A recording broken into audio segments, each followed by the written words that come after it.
Mahigit 70 na ang namatay habang higit 140 ang sugatan sa pananalasa ng buhawi sa Oklahoma, USA.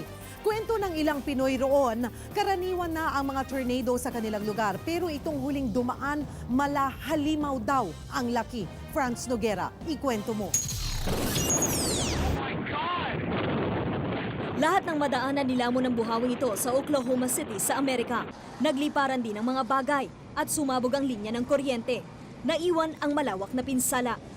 Napatag ang mga bahay, gusali at mga paaralan. And the kids were locked down.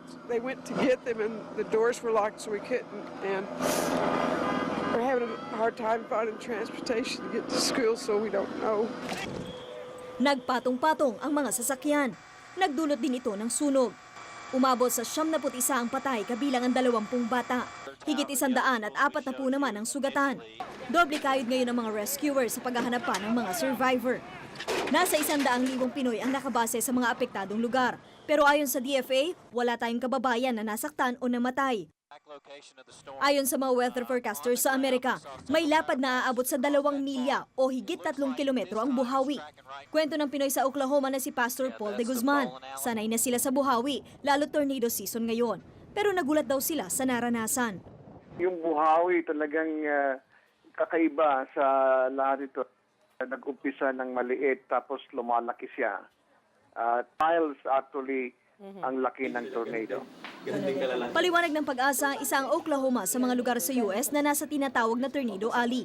Ito ang mga lugar na karaniwang dinaraanan ng mga buhawi.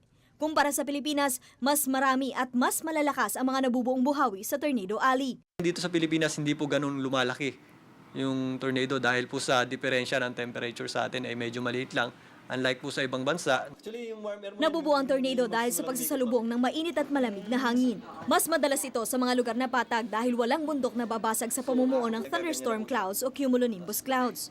Nagkakaroon ng tornado dahil sa mabilis na pag-angat sa ulap ng mainit na hangin na sinasalubong ng pababang malamig na hangin. Dahil naman sa malakas na hangin sa paligid, umiikot ang nagsasalubong na hangin kaya nabubuo ang tila imbudong buhawi. Wala tayong senyales or parang thunderstorm din po yan na bigla na rin pong bumubuo.